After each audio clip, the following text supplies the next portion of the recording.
ভিডিওটা দেখার আগে অবশ্যই কানে হেডফোন গুঁজে নাও। আর ভিডিওটা পুরোটাই মজার ক্ষেত্রে বানানো, সুতরাং মজাটাকে মজা হিসেবে নেবে, কেউ এটাকে গাড়ি মাখবেন না কাকা।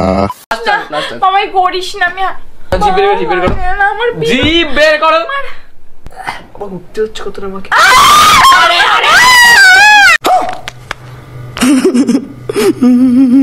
রোস্ট করলে আজকে, স্ট্রাইক খাবো কালকে। রোস্ট ভিডিও বানানো নয় তো অত সোজা। আর আমার 1-2 হাজার ভিউজ আসছে, এতেই দেখে আমি পাচ্ছি মজা। আমার কন্টেন্ট হলো এমনই যে আজকে বানালে কালকে খাবো কি, এই চিন্তায় সারাক্ষণ পড়ে থাকি। আবার জিনিস পেয়ে গেছি নতুন এক কন্ট্রোভার্সি। অনেকদিন থেকে কমিউনিটিতে কোনো কন্ট্রোভার্সি নেই, চলো আজকে তাকাবো সেই কন্ট্রোভার্সি। সবাই জানো যে কে কাকে স্ট্রাইক মেরেছে, আর যদি না জেনে থাকো তাহলে বলে দিই, এর নাম হচ্ছে আয়রনিক অংশু। দেখে মনে হচ্ছে না তোর কোথাও আয়রন আছে। আর এই ছেলেটা একজনকে চুম্মেশ্বরী অ্যাওয়ার্ড দিতে গিয়ে নিজে রিটার্ন গিফট হিসেবে স্ট্রাইক খেয়ে ফেলে। পায়ে চুমু খাওয়ার জন্য কাকিমাকে কেউ চুম্মাশ্রী অ্যাওয়ার্ড ছুড়ে মার। গাইস, তিথি তুষার আমার চ্যানেলে স্ট্রাইক মেরেছে। চ্যানেলের নাম আয়রনিক অংশ। আর স্ট্রাইকটা দিয়েছিল টিটি।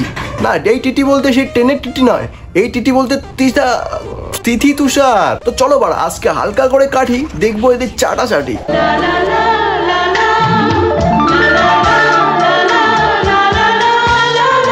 চাটাচাটি দেখে নেওয়া হয়ে গেছে, এবার রোস্ট ভিডিওটা দেখো। বৌমার পায়ে চুমু খেয়ে তুমি নিজেকে বিশ্বের সেরা সেরা শাশুড়ি প্রমাণ করতে চাইছো, তাই তো? আরে চাপ নেই কাকিমা, তুমি এইভাবেই নিজের কাজ চালিয়ে যাও। একদিন না একদিন সেরা সেরা শাশুড়ি তুমি হবেই হবে। পায়ে চুমু খাওয়ার জন্য কাকিমাকে কেউ চুম্মাশ্রী অ্যাওয়ার্ড ছুড়ে মারো। কাকিমা চুমু খাওয়ার জন্য গাল আছে, হাত আছে, কপাল আছে, বাট তুমি পাটাকেই কেন বেছে নিলে? ও আচ্ছা, আমার মনে হয় কাকিমার লেগ পিসই পছন্দ, চিকেন লেগ পিস। এটাকে দেখে কারো রোস্ট ভিডিও মনে হচ্ছে কেউ যেন ঝরঝর করে কবিতা পড়ছে। বাড়া এগুলো রোস্ট ভিডিও না, কোনো মুখের ভাষা না কোনো গালাগালি। ছ্যাপ বাড়া, এগুলোকে রোস্ট বলো তোরা? ভাগ্যি যেটা আমার চোখে পড়েনি, যদি আমার চোখে পড়তো তাহলে দিনে হয়তো আমি জেলের হাওয়া খেয়ে আসতাম। কত কথা বাদ দাও, পোত চুলকে হাত দাও। দেখো তোমাদের কোন কথাটা খারাপ লাগছে একটু ক্লিয়ারলি বলো তো, আমিও তো দেখতে চাই বাড়া কোন কথাটা খারাপ লেগেছে। কারণ এই যে রোস্ট করেছে মনে হচ্ছে রবীন্দ্রনাথের লিখে যাওয়া কবিতা পড়ছে। কি হয়েছে? তোমরা কি ওকে পুরো সম্পূর্ণভাবে চেনো? ও নিজে বাচ্চা না, মানে কোনটা কথা তোমাদের এক্স্যাক্টলি খারাপ লেগেছে এটা বলো তো। সেই চুমু খাওয়াটাকে এইটা বলে যে কাকিমা তোমাকে তো চুম্মাশ্রী অ্যাওয়ার্ড দেওয়া উচিত। এই দেখো ওরা বাচ্চাদের মতো করছে। তার মানে কোনো একটা কারণ বলো, বাচ্চাদের মতো হোমওয়ার্ক না করে এসে বাহানা করতে যেও না। মানে চুম্মেশ্বরী অ্যাওয়ার্ডটা এটা খারাপ লাগা?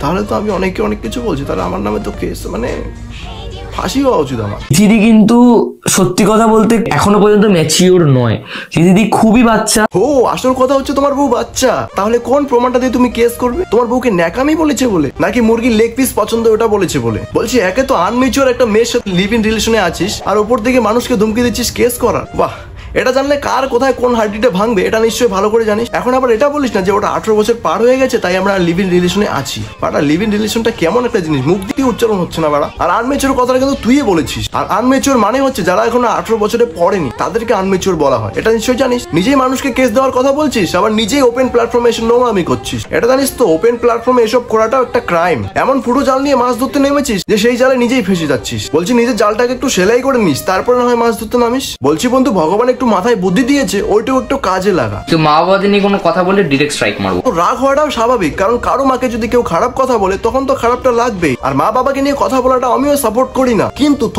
যতক্ষণ তারা অফলাইন থাকে। কিন্তু যখন সে সোশ্যাল মিডিয়ায় আসে সে তখন নর্মাল মানুষ থাকে না, তখন সে একজন পাবলিক ফিগার হয়ে যায়। তখন তাকে নিয়ে কথা বলা যেতেই পারে, কারণ একটা মানুষকে নিয়ে তার নিজের রাইট থাকতেই পারে। হ্যাঁ, সে যখন কোনো খারাপ কথা বলবে তখন তার উপর তোমরা কোনো স্টেপ নিতেই পারো, কিন্তু সে তো কোনো খারাপ কথা বলেনি, না তো কোনো খারাপ মন্তব্য করেছে। উল্টো তোরাই ক্যামেরার সামনে নিজের মাকে হাতি এবং কার্টুন বলেছিস। তোমাদেরকে হাতি লাগছিল পুরো। ও হাতি? তাহলে কি গায়ের চামড়া কেটে ফেলে দেবো? খারাপটা হাসি লাগছে তোমাদের দেখে, মনে দুটো কার্টুন হাঁটছে। কাঁদছে, দেখো মুখটা দেখো মায়ের একবার। এ আবার কাঁদছে কেন? কাঁদছে আবার অন ক্যামেরাতে কাঁদিয়েছিস পর্যন্ত, এই তোদের রেসপেক্ট। বাহ। বলছি বন্ধু, স্ট্রাইকটা তুলে নে, নাহলে তোরাও কোনদিন প্রীতম আর জেফারের মতো চাপা পড়ে যাবি, টেরও পাবি না। আর ছোট্ট ছেলের নামটাই শুধু ছোট্ট নয়, তার চিন্তা ভাবনা, তার মানসিকতা পুরোটাই ছোট্ট ছেলের মতো। যখন রিয়া জেফারের কেসটা হয়েছিল তখন সে বুক ফুলিয়ে পাশে ছিল, বাট এখন তার বুকের দুধ চুপসে গেছে। তুই চাইলেই কথা বলে স্ট্রাইকটা তুলে দিতে পারিস, কিন্তু সেটা তুই করবি না, কারণ সেটা করলে বন্ধুত্ব খারাপ হয়ে যাবে। যাই হোক বাড়া, আমার চ্যানেলে স্ট্রাইক মেরো না, আর মারলেই বাকি নতুন করে চ্যানেল বানিয়ে নেবো।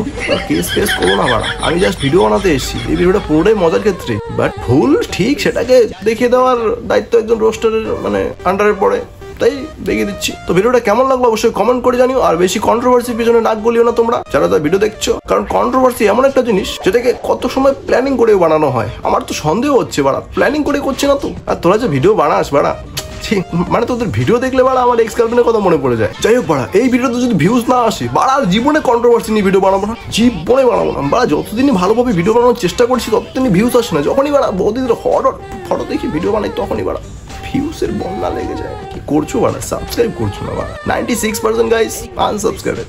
কি বলবো বাড়া, মানে বুঝে পাচ্ছি না। আমি কি 1K দেখতে পাবো না? আমার চ্যানেলে আমি 1K দেখতে পারবো না? 1K কেক কাটবো বাড়া, কেক তোমাদেরকেও খাওয়াবো, করে দাও 1K।